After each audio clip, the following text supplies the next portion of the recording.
what happens is these tests get more and more intense. That's just kind of the way that life works. If you're not taking care of what's not working, it shows up and it gets worse and worse and worse. In fact, I have a saying that I do every day. I do the worst first, because then my day gets a little better, right? So here's the thing. A lot of times, though, when we're in that pattern that we're not looking at life as a test, we start to rationalize why we really don't need to change. We start to procrastinate, but these things disempower us, right? So we want to find our power. So how do you find your power? Well, I've got two guests today on my show, and they are both experts in the areas of empowering individuals to really live the life of their dreams. And my first guest is, her name is Anne. And Anne Baudry is an inspirational author. She's a coach. She's an executive who has, she's devoted to helping others to really increase their self-worth, their self-esteem, and their self-power. So she has a new book out. I have it right here. She sent it to me. I was so excited. It's called The Human Mosaic. And this book helps you to heal, renew, and develop self-worth. Isn't that what we want? So, Anne, welcome to the show. I'm glad you're here. This is an important time for you to be here, because I think a lot of people are, their identity has been with their job, or, what they did for a living, or others, or whatever. But a lot of people have lost their job. They've kind of lost their identity. And so how can we start to change that up? Well, Ken, thank you for having me today. And yes, it is such a challenging time for millions of people right now in the world. And in fact, this is a great time for me to be on your show, and I appreciate it, because May 1st, 2020, May is Mental Health Awareness Month. And it really couldn't come at a more appropriate time, because, as we know, so many millions are suffering from malaise, sadness, anxiety, frustration, even depression and panic about so many life important things that are happening to them. As you mentioned, their jobs, their relationships, the dynamic nature of their relationships have changed, some for the better, and some not, for the worse, unfortunately, because we've been isolated.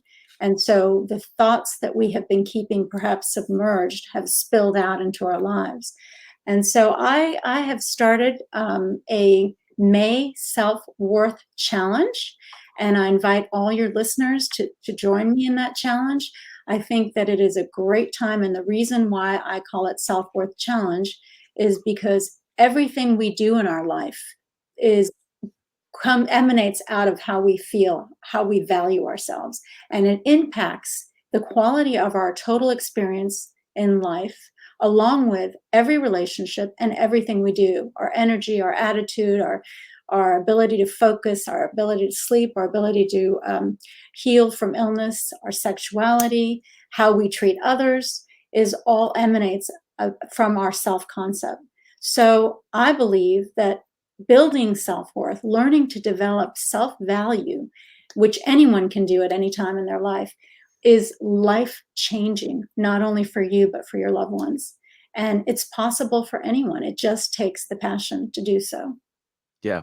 Boy, isn't that the truth? And, in your book, The Human Mosaic, you talk about the journey to having higher self-worth. You talk about how to search for it within ourselves. That's a good question. Where does self-worth come from?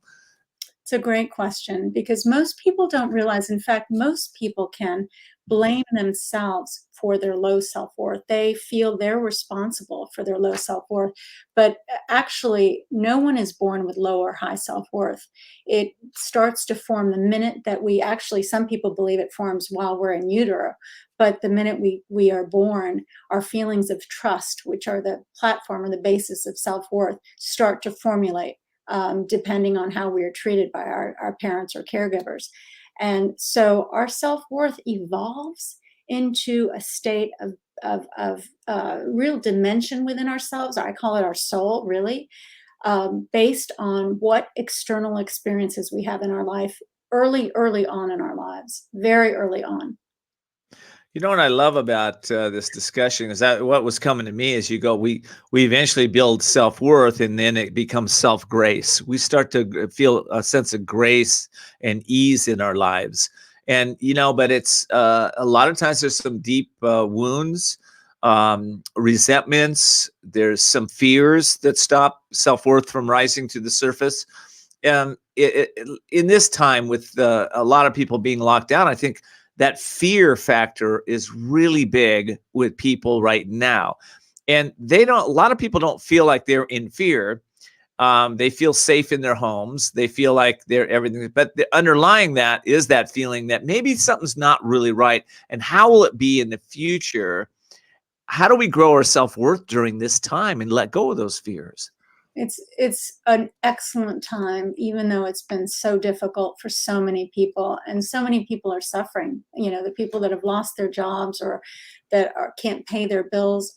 It's hard to grasp the concept of working on yourself during this time, but it's for those people. It's a life or death kind of choice that they have to make for themselves. We all have to make that choice for ourselves, and it's a wonderful time to be able to reflect on what in our past was dragging us down, blinding us from being able to really live, be engaged in our life, be present to our life, and be fulfilled. Or I like to say content, because content is a barometer for how you're feeling. Happy, sad, comes and goes, angry, frustrated, mad, all those emotions flow through us all the time. But if you have self-worth, you really do live with a feeling of content, no matter what is going around you.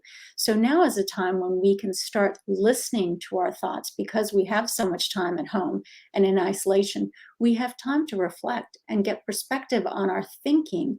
And one thing I like to talk about is the first indicator of how a person feels about themselves is how they speak to themselves, the language they use. And I developed a kind of a concept called the language of self-worth, which is a quick way for people to springboard into developing self-worth, is just to listen to the words they use with themselves. It is such a great indicator of how you feel about yourself. If you get up in the morning and you're like, oh, I just can't stand another day. What am I going to do? I don't feel well. And everything out of your brain is telling you, this is not the way I want to feel. I don't feel well. I don't like feeling discord. Then you know that something is there that you need to work on. And so listen carefully to the words you use, the lexicon, the language you use towards yourself is a very good gauge for how you feel about yourself. And it's an easy way to move forward, because we can rephrase our words all throughout the day. That's really good. One of the things to get in touch with your words that you recommend in your book is journaling. Can we talk about that a little bit? Why is that so important when we're trying to change up our languaging?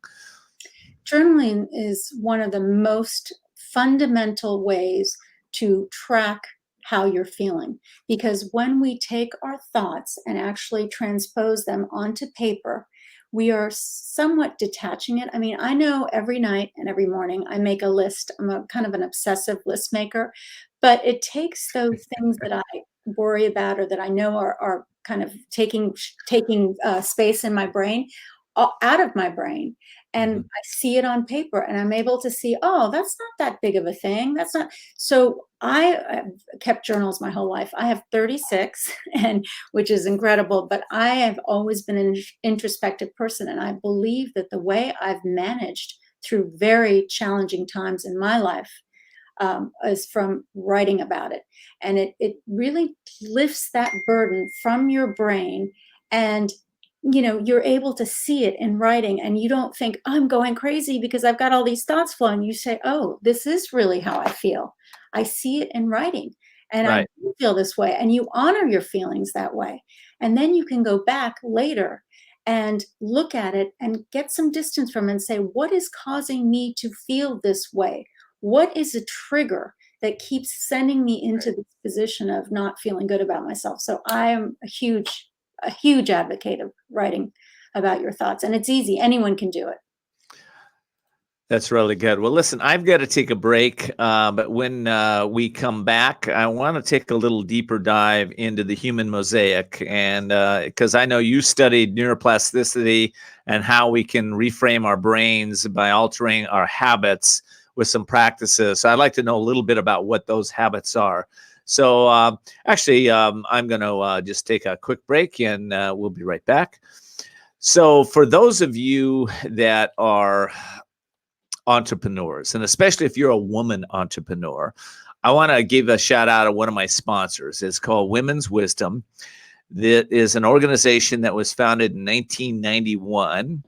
And this organization brings in celebrity speakers every 2 weeks on the internet to help women business owners and a few guys that show up to grow their businesses and grow their lives at the same time.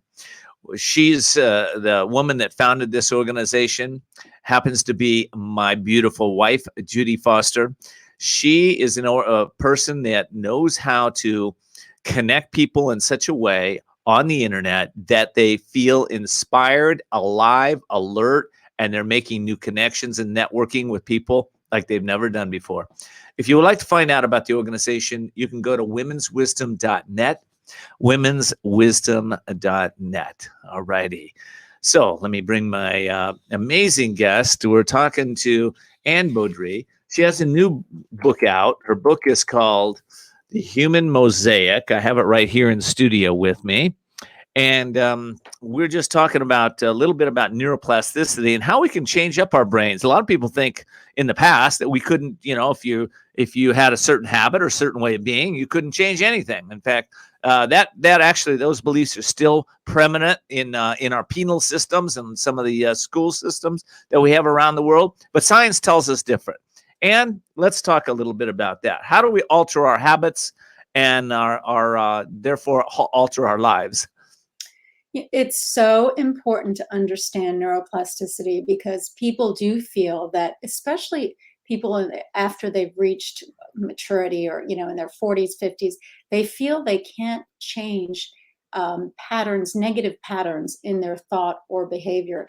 But we know through the science of neuroplasticity, which is our brain's capacity to generate new neural pathways, which essentially means you are creating new ways of thinking every time you learn something new about yourself or about the world. So, for example, if you choose to decide, okay, I want to learn to play the violin, or I want to learn to speak French or German, you are actually creating new neural pathways in your brain that are enabling you to learn that new language or learn to play the violin. And this can happen in any age, stage of life for anyone. It's just a matter of, really investing the time and commitment and the passion. And it's really passion that creates sustainable change. But your brain wants to grow. It wants to change. It thrives on it. And what is amazing about neuroplasticity is that it also, once you start learning and absorbing new information, you are also eliminating perhaps the negative pathways that were there before, reminding you of what you weren't and what you couldn't be, by a process called synaptic pruning. So your brain actually eliminates paths that you are not, synaptic connections that you're no longer using, which is amazing. Another fact that we really don't realize is that when we can change anything about ourselves, it doesn't have to be, we're not stuck in a rut. And at any given moment, we can change ourselves. Yes, we can. And, changing up is what life is really about. We are all up leveling our lives here, whether we're conscious of it or not. We are here to grow, to develop, to improve, to become the best version of ourselves that we can, so that we can have more joy, more fun, more happiness in our lives. It's funny because what I know, and you probably know this too, Ann, is that, it's just as hard to have a crummy life as it is to have a good life. You got to work at, being a negative person, just as you got to work at being a good person. Honestly, we don't think of it in those terms, but that is the truth. So let's go back. I want to take a leap back into the human mosaic. And I want to know a little bit more about the moms and dads that are at home right now with their children. I know you're an expert in this. How do we deal with our children to help them build esteem while they're in shutdown? It's such a great time right now to open up amazing, trustworthy, mutually trustworthy channels of communication. Your Mhm. children are there, they're a captive audience. And you're also a captive audience with your partner or your spouse or your parent. And so it is a pivotal time when we can actually open this channel of communication. And what's more important is to teach your children what's called unconditional positive regard. I learned that from Carl Rogers, who I base a lot of my work on, who said that anyone given a trustworthy environment and knowing that they're not going to disappoint someone else can start to develop self-worth. And so teach your kids positive self-regard. That means that you don't just compliment them when they've done something good or they've had something, the right way, or they've done well in school. You actually talk to them when they make a mistake, and you say, you know what? We all make a mistake. That's okay. So you don't show disrespect or disappointment. So these are things we can be doing right now. And you can be teaching your children the language of self-worth, which is when your child says, I stink at math, or I just can't see my friend. They don't want to see me anymore because they're sick of seeing me on the computer. We have them rephrase that terminology and say, I'm striving to become better at math. No one is perfect at anything. So I'm Right. working on it. And okay, I need a break from my friend, but after this break, we'll, reconnect on a different level. So help them Right. rephrase their language with you and develop that trustworthy two-way communication. That's good. When I think of self esteem, I think about raising, not only letting go of old beliefs that keep me disempowered, but I also think in self esteem in terms of raising energy. Can you address that at all, please? Yes, well, and I do define the difference between self-worth and self-esteem, although they're used interchangeably in our culture, so I won't go into that. But raising your energy has everything to do with how you feel in your gut, in your soul. And when we feel good about ourselves, when we have a strong sense of who we are and how we feel and we value ourselves, it raises our energy, and the energy emits to other people. So, for instance, going back to your child parent analogy, when you come into a room and you are excited to see your child and you are speaking to them very positively, inspirationally, optimistically, you're raising their vibrations and their positive, optimistic energy. It is so contagious. And just as you said earlier, we have a choice every day to be negative, to be down, to be self destructive and be critical of others, or to choose joy, to choose love, to be upbeat and inspirational. And it is so magnetic when you choose the path of optimism and positivity and joy. It really spreads throughout the universe. It's like fireworks the way it spreads.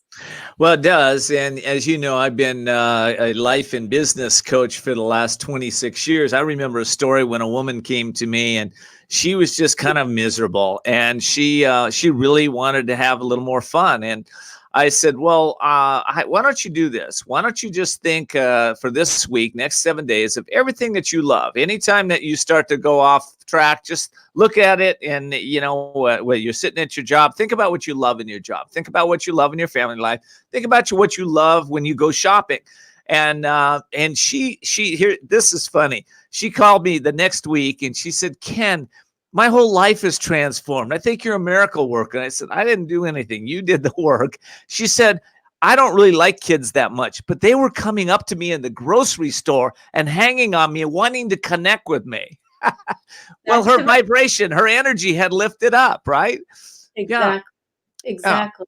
It is such a mind body holistic thing. It's all our energy, all parts of ourselves, and it's so great. Once you choose optimism, it's hard to go back. I mean, even during these challenging times that we're facing, make the most of it. Do something different. Create a new tapestry for your life, because now's the time when you can make the changes that will give you greater health and greater fulfillment in the long run. Boy, isn't that the truth? So you've dealt with individuals that have had addictions, suicide, violence, bullying, all of this, right? And right now, the kids don't have anywhere to go if they were being bullied in their homes, or if, there's no safe place for them. How can we as responsible adults be aware of this and be able to, what would we do if we saw this behavior going on? It is very unnerving and disconcerting, because bullying, domestic violence has risen exponentially. Of course, we know suicides have risen exponentially, and domestic abuse and violence has risen during this time. And I think that we, as responsible citizens, need to reach out to people. Anytime we can, we need to lend a helping hand. I do that with my neighbors. I do that with people I know. And if you hear about something that really does not sound good, does not sound healthy, go and do something about it. Reach out. These kids don't want to be in this situation. They're stuck. They're locked in. They're trapped.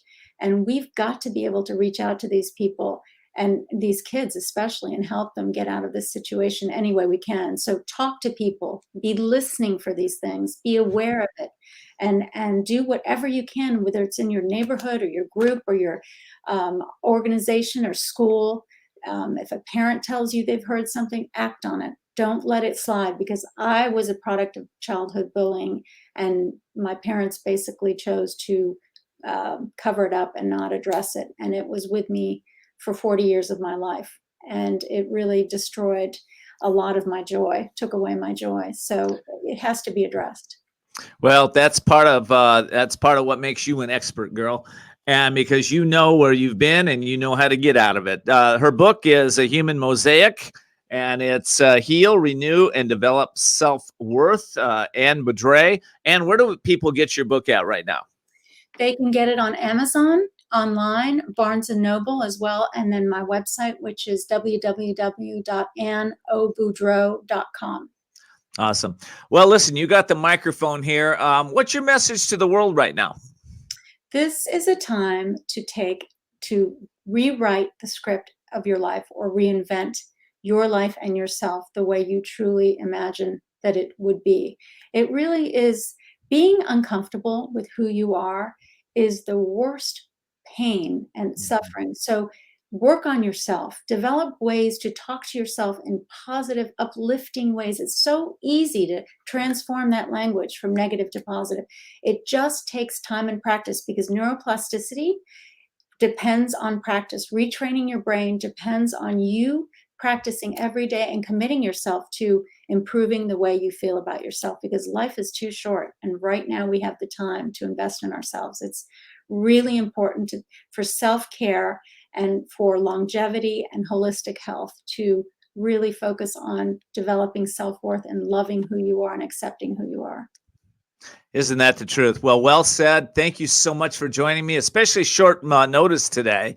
I know, it's a little more difficult for a woman to get ready and show up than it is for us guys. So I really appreciate you taking the time. You look beautiful, and you really gave a great message today. And thank you so much for what you do. And I hope everybody goes out and gets that book. It's a great book, and I'm looking forward to. I just got my copy. I'm looking forward to reading it. So thank you so much. Thank you so much for having me, Ken. Self-worth. All righty.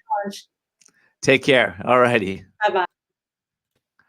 Well, now in the studio, I have my next guest. He'll be right up in just a second. But before I get to him, I'd like to mention a couple things to you. First of all, there is an organization called Women's Wisdom that empowers women entrepreneurs. And you've heard me talk about it quite a bit, because it's close to my heart. And so I'll tell you how close to my heart this is. My wife founded that organization in 1991. And she has celebrity speakers that come in just about I want to say almost every new thought, empowerment, entrepreneurial speaker over the last 25, 26 years has come through her doors. So they have online classes now, and you can join them. You can network. You can meet new friends. You can have fun. You can feel this energy of the women connect. It's pretty spectacular. So you can find out about her at, let's see, where is she? womenswisdom.net. Again, womenswisdom.net. Also, I'd like to let you know that I have a new book out. It's called The Courage to Change Everything, Daily Strategies and Essential Wisdom to Unlock Your Inner Genius. So if you're an individual that like to have more success in your life, have more joy in your life, maybe have more wealth in your life, and you realize that your greatest thinking has got you where you are, and your greatest thinking is going to probably keep you stuck where you are, this is a great book for you to use. It has 365 days that you read the the wisdom that's in there, and I've brought in wisdom from the East and cutting edge wealth strategies from the West to drip on your subconscious mind on a continuous basis, so that you start to feel empowered on every day. I personally use it every day myself. I journal afterwards. It helps me get clear with my plan for the day. It helps me inspire me to move into my power for the day, and it'll do the same for you. You can get the book at couragetochange.us. That's couragetochange.us. All righty. Well, in studio with me is an amazing man. I've known him for quite a while. His name is Chris Jayab. And Chris, in 1995, co-founded AudioNet, an internet-based aggregator of digital media, which changed its name to broadcast.com prior to its initial public offering in 1998. And in 1999, broadcast.com was sold to Yahoo for $5.4 billion. Today, Chris has founded an organization called Be Well, and it's a suite of trusted, sustainable, and natural broad scope services. And the organization offers a uniquely secure service that improves people's relationship with themselves, their community, and their environment. He's kicking it off. He's stepping into it. Chris, it's great to have you on the show, man. Thank you, Ken. Good seeing you. How you been doing? Oh gosh, I've been doing wonderful. It's nothing like Leonardo da Vinci said, isolation is the price of greatness. Hallelujah. And, hallelujah, right? So I've been stepping in and, getting clear, open a new show. We got a new network that you're on right now with us, and we're excited. Yeah, I like it. It feels amazing. Thanks for having me. Thank you, man. All right. Well, Howie, let me ask you, you've isolated like everybody else. You've been doing this. How's it going for you? And what have you noticed in your own personal life around this? Well, I've noticed the changes. You know, how we looked at this thing a couple months ago, how we looked at it a month ago, how we look at it today. And it's interesting how our thoughts and feelings and understanding of this situation has evolved. I mean, I think when I first started, it was more like, oh my God, lock everything down. Let's be super safe. Let's never get it, and go to the extremes, which was good, I think, to some degree, because I think that did help flatten the curve, and it did keep the medical system from being overwhelmed.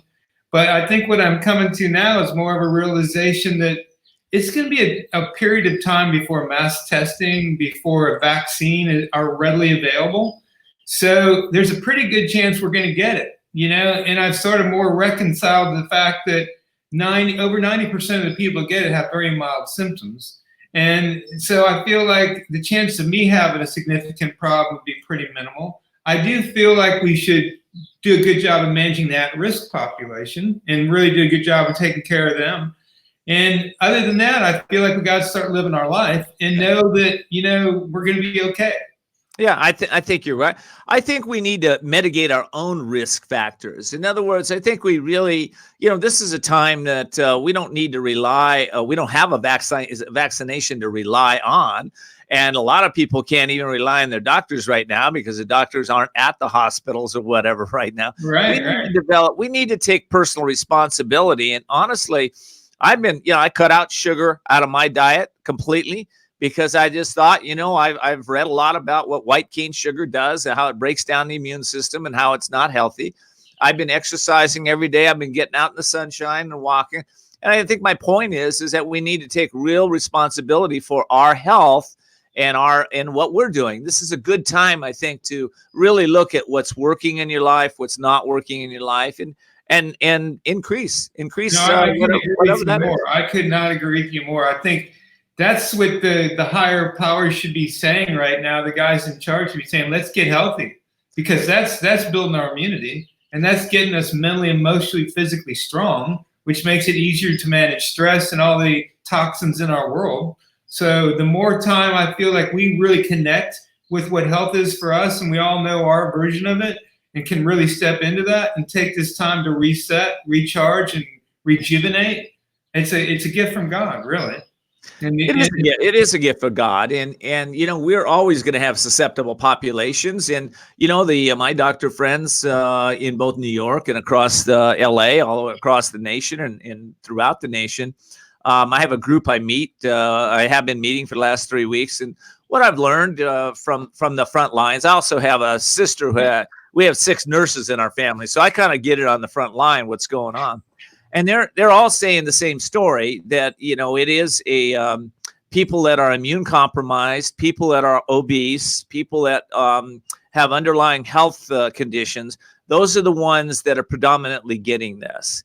And so it's that population that I couldn't agree more. They need to isolate and shut down and really take care of themselves. The rest of the population, though, I think some of the things that are going on out there, me personally, I'm probably not going to wear a mask while I exercise. I think I want fresh air coming in my lungs. But I want to be respectful of others when I'm in a grocery store somewhere in close contact with them. What do you feel about that? Yeah, I feel that you're right. We're all seeing how we change our behaviors to fit this environment, and how this environment is fairly fluid. And it's really interesting for me to see how people are picking up what parts. Like you're saying, the mask is a very easy representation of how people, and some people are managing their way through this. Gloves, distancing. Everybody has their own safe distance, their own approach to that. And it's really, for me, it's like a great social study just to see the way this is evolving. And just to see some people who are extremely extreme and other people could care less. And where is the middle ground? I don't know. But I think for me personally, I feel like sort of what you're saying. It's like, even though I may not believe that I might be at high risk, I got to respect other people. In that regard, I got to put myself out there in a way that's conscious and safe for others, number one, and safe for me and my family, number two.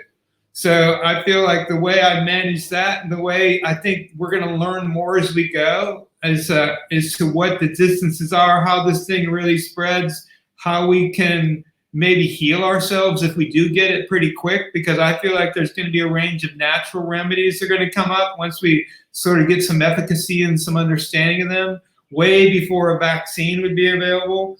So I'm really curious. I think it's a really interesting time to see the way the world and each culture deals with this. Well, we have an opportunity, I believe, to really embrace not only each other's opinion, but each other's methodologies of how to heal this. I think Western medicine can take us so far, but I also believe Eastern medicine and alternative medicines really have a stake here, not only in around the world, which many people rely on those healing modalities, but in the United States, we've been very resistant, and there've been a lot of competition against some of those natural healings. The vitamin C's, the vitamin D's, the some of the vitamin therapies, some of the herbal therapies that are available out there. And I hear mainstream media keep. I heard somebody talk about colloidal silver, and boy, did that one get bashed all over the place, right? But I think it's a time to embrace diversity and not poo-poo everything. That's my hit on it. I think we can learn from each other and grow tremendously if we open our minds and not have to say, this is right, this is wrong. It's more of, well, let me question now everything. Let me kind of change my mind and thinking to be able to open my mind to question everything. What do you say to that? I love it. I think you're spot on. I think it's a huge opportunity for us as individuals and us as a collective to reset in almost every level. Because we've had a pause, we can sort of stop and look out now and sort of get a better perspective of what really is working, what it really is not working, and see where the opportunity to change is. And I think what you're describing is a big part of that. We have been inundated with what I call Western culture medicine, and that makes us believe that there's only one way, when in reality there's many ways to heal, and there's many paths to your own personal healing trajectory. And I feel like hopefully if this thing sort of helps people in any one big way that I would love to see take root would be take responsibility for your own health. Don't put it in the hands of the system or the doctor or this, because the reality is nobody's going to know you as well as you know you. And if you can understand those pieces and parts that are creating sickness in a way to really empower you to get involved and manage your health proactively, you're in a whole nother world fast. I love that, Chris. That's exactly right. And I sense that it comes down to what we source for as we outview our outpicture in our life. So if you're a person that can source for what's working, what's good, how, what's lovable in this world, if you can start to have that lens on your eyes, as opposed to the lens of what's wrong, this is the way it is, judgment, criticism. If you have that lens on, you'll see everything wrong with an alternative modality. But if you put on the other glasses and you start to look out and say, well, what's good about vitamin C? Let's say, what's good about herbologies? What's good about energy medicine? All of a sudden, you'll start to see things differently. Oh, I couldn't agree with you more. I feel like you have to open up. We have to step out of the old and into the new. And even though it's hard to totally step into a new way of seeing things, you almost have to get out of the old to have the opportunity to really explore the new. Otherwise, you're sort of going halfway and you really aren't taking the leap of faith and consciousness that gives you the opportunity to truly heal. I mean, if I'm, for example, doing vitamin C and I'm doing a bunch of other drugs at the same time, it's like we do not know what's happening in the body with sort of the range of prescription drugs, and the way it really, at some levels, creates a lot of toxins in your system that prevents you from healing and prevents a more natural way from taking root.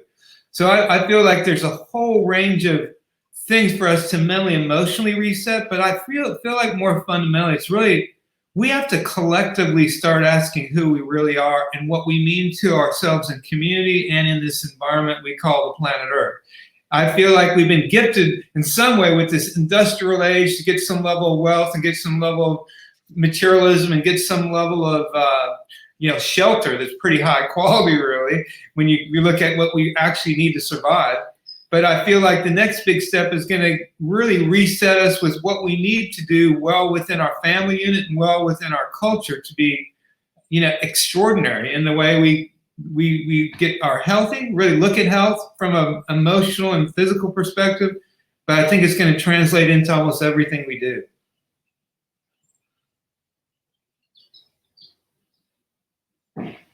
When we start to really question everything, we start to look within our own hearts, things can get a lot better for us. That's for sure. Listen, I want to give a quick shout out to my sponsor, Wasabi Publicity.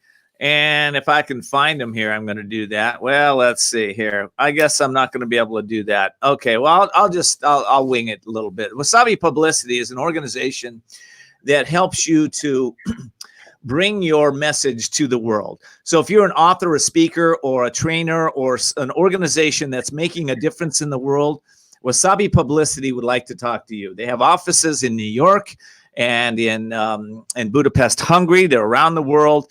And if you would like to find out about them, just go to Wasabi, WASABI, publicity.com. The owner is Drew Gerber. He'll give you his time himself. He'll talk to you, find out what message that you want to get out in the world. Again, that's wasabipublicity.com. And for those of you that know me, and or don't know me, I have a new book out. I mentioned it earlier on the show, Courage to Change Everything. daily strategies and essential wisdom to awaken your inner genius. You can get that at couragetochange.us. Again, couragetochange.us. And for those of us that just joined me, I am speaking to Chris Jayab. He was the co-founder of a company called broadcast.com, which was sold to Yahoo for $5.4 billion back in 1999. And today he is the founder of Be Well, which is a organization that creates a uniquely secure service which empowers people's relationships with themselves, their community, and their environment. Chris, what's our future hold right now? What do you see the future hold? I think it's incredibly bright because like we were talking a little bit ago, I feel like the opportunity to change is never been better. And the big systems that are sort of lost in the old world, I think are going to be more willing to look at new ways of doing things because we're being forced to do it, number one. But I think there's also a change in energy. I think a lot of people are becoming much more aware of what ill health is, what stress is, what toxins are. And I think when we get clear on that, it's easier to separate ourselves from sort of big food groups that are not good for us. When you go to the grocery stores, the majority of the stuff you see there is a lot of carbs, a lot of sugar, lots of fats. And I think that's going to change. And I think we're going to see ourselves really pushing the envelope on how to manage our internal health, but also that energy, like you were talking, I think, a little bit ago as well. It's like, I think we're starting to become aware of those energy leakages that create stress and that stress our mind, body, and spirit. And I think as we learn how to plug those gaps, whether it's relationships, whether it's foods, whether it's alcohol, or go right down the list, I think people are going to start getting clear on those things they can do to upgrade their health and step into a better version of themselves. Number one, just by getting healthy, but number two, by bringing in a range of thoughts and consciousness, like your book really does, I think, pretty well. It just provides those positive affirmations and starts getting you on a more positive, uplifting track. Yeah. Well, it's kind of funny you say that about, spending the time, what we're doing. I can tell you one of the things I'm doing, and then I want to ask you some of the things you've changed. One of the things I've been doing is not only educating myself much more around government, constitution, and alternative ways to heal. I've also brought in some individuals that really know about G5 and the Wi-Fi and how to really put the right systems in place in my home so that my home it feels harmonious. In fact, one lady we had in, she put in these little clips and some things that I thought were like kind of wacky, but I thought, well, I'll try it. My wife really wanted to do it. And what happened is about 10 o'clock that night, all of a sudden something just shifted in our whole environment. We could literally feel it. It felt like everything harmonized, and it's been that way ever since. So there is a lot of things that we can do to, change up what we're doing, right? So the time is now. I know, I totally hear you. It's like there's so many levels of opportunity to reset. There's so many things that we've been conditioned to do, that we've been in denial about, that we've known in our hearts are not good, but we just haven't had the time or the energy to reset. And I feel like that's the real gift of this time. It's like we've had an opportunity to stop. And that's what stopping gives you the opportunity to really see, because when you're thinking and you're busy and you're nonstop, which most of us are. It's really crazy when you think of the way the average American and average person in Western civilization is just, there is not an empty moment in the day to stop, really. So, I feel like this is like the coolest thing ever, because we are all getting a chance to stop, and we're all getting a chance to see what's really in some way working, and sort of reset with so many different parts of our family, with our friends, with our consciousness, with ourselves. I feel like the self-love piece is really huge in there too, because I think that's one of the first things that gets unknowingly, unconsciously neglected when we're so busy. Because I think when we start asking ourselves what it is to truly care for ourselves, like we care for people that we really do care about in our lives, we start recognizing quickly how little we're really giving to ourselves a lot of times. And that those pieces energetically and physically can really make a big difference. Boy, isn't that the truth? So going forward here, what, you're an entrepreneur. You've been an entrepreneur for many, many years, and you've seen so many changes. You've been around, for the crashes in the 80s, in the 90s, in the 2000s, and now this economically. What are you doing to take care of your portfolios, and we're not a financial show, but how would you guide people right now economically? I think for me, it's really simple. I've never really been a big stock market guy, so I've always been in more alternative investments. So those are they have their track, but if I was in the market, I would try to be as close to cash as I could. And with the idea that I think there's going to be huge opportunities coming forward. And because like when you have such a major amount of reset happening, globally, economically, there's going to be a major global economic reset when you have over 20 million people looking for jobs. I mean, that's like 10% of the workforce, which we hadn't seen in a long time. And when you really see, we haven't begun to even flesh out the ramifications of that. So I feel like the closer I can get my main money to cash and see opportunities as they come, but not really. I don't really feel until the storm settles. It might be 3-6 months before I would feel comfortable putting long-term money at work. Short-term, I think there's going to be, you could, for example, buy a bunch of masks in China import and that kind of stuff that could have opportunity. But I feel like as a long-term investor, my best thing is to get really simple, go to cash, and let the world work through its stuff and see opportunities that come and be very gradual and sort of methodical in the approach of looking at new stuff. Well, that's funny. One of my thoughts was right when this first thing started, I said, well, somebody, it's not going to be me because I just don't have the time to do it, but somebody's going to create a designer mask, a Gucci mask, a mask with these beautiful designs. Right? No doubt. I mean, they're all out there already. I've seen pretty impressive variety of masks happening. You know what? I've seen a whole bunch of new ones out there too, and they're really like 3-layer masks now. With that kills all the different viruses and what have you. I can imagine what's coming up. I can see the really highly like gas mask kind of things becoming popular in some groups as well. It's like I think it's such a part of your identity as to what kind of mask you're going to be wearing. Well, it may be. There was I gave a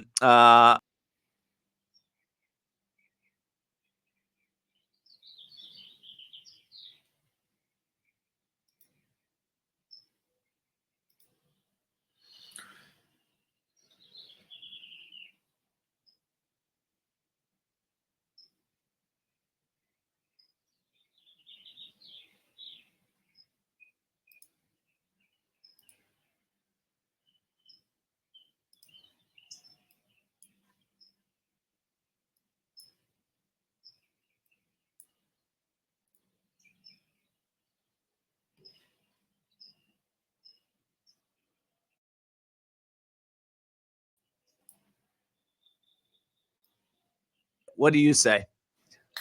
I didn't hear that. I think my connection got lost there for a second. Oh, okay. Well, hopefully our internet connection is strong today. I was saying, what are the opportunities that you see going forward in as an entrepreneur? Right. That's what I was kind of leading to. Yeah. The main stuff I'm looking at is stuff outside the ordinary, but I like the area we were talking about before. I think there's going to be a lot of alternative healing things come to the table, and I think some of them are going to be really great remedies. And I'm sort of playing and talking to a lot of people in the biotech space that are not what I call traditional big pharma guys, to sort of see the kinds of things that they're seeing that they feel like you might not even need an FDA approval for, that might be herbal remedies that could really make a huge difference on making the respiratory system strong and really building immunity at a number of levels. So I like that space a little bit. I feel like we're doing a major reset with media too, and I feel like there's a big movement in the next generation away from traditional media. You know, I don't think my kids are not watching traditional basketball, football, and baseball. That generation is not even watching the news. They're not watching TV even. So I really feel like there's a major splintering happening right now with the types of media we get access to and how we get it and where we go to look for it. You know, I think there was a day where even the kind of Fox News and those guys could really move the ball forward because they had such a viewership. But I see it splintering into so many different versions of that right now on every level that it's going to be a trip as to see who takes charge and where the money and the sponsorships are going to make the numbers work.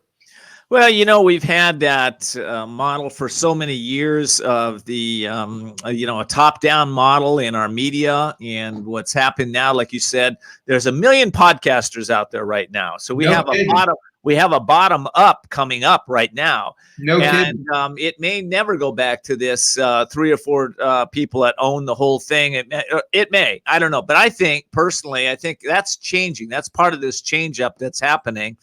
And, what I do, Chris, is I find authors and speakers and trainers that I can help them get their voice out in the world, because we need those different alternatives. We need those voices of courage to step up now. I think you're getting that diversity you're talking about earlier that way. But I feel like also that we've seen the next step. I feel like even the Instagram and the Facebooks and stuff have sort of got their peak too. They're sort of now not as popular as they used to be. And they've leveled off on their growth. So I'm really curious to see how things develop from here. You know, I think a big part of it's going to be, I think it's going to splinter more, and we're going to see the influencers on the Instagram and Facebook develop their own relationships with their own platforms. Did I lose you there for a minute? No, not at all. No, I think they're going to develop their own relationships with their audiences. They're not mitigated or mediated by Facebook, Instagram, and YouTube, and Apple, go right down the list, where they're going to have more control of their audience, and they're going to make a heck of a lot more money because they're going to start selling more direct to their audience rather than being on YouTube, for example, having YouTube ad runs and getting a real fraction of the value of what they've created. Well, isn't that the truth? You know, in the country today, we have about 15% of the people in the country are entrepreneurs, and the rest of the 85% work for an entrepreneur, work for somebody else. I see that also shifting. I see that we might go to 20% entrepreneurship. We're going to definitely increase that over a period of time. And it's not just this country, it's around the world. Mm-hmm. This is happening everywhere. Mm-hmm. And, it's interesting, when people are desperate, when people feel the pain, a lot of times pain is a great motivator. It helps us to change and to change directions. I think the thing we want to be cautious is that if we get in a place, or people get in a place where we're desperate people a lot of times make desperate decisions. But people that are can quiet their mind, calm their thoughts, tune within, spend a little time every day tuning into their own soul, their own spirit, their own dreams. Those are the people that are going to thrive in this environment. Who do you think will thrive in this environment, and who do you think will fail in this environment? Well, if you look at it from an economic perspective, it's the people with the good balance sheets, the people with resources. And I think there's a big question about how we step into this new phase of our economic opportunity to see how that wealth gets redistributed, from the government and from wealthy individuals, and how we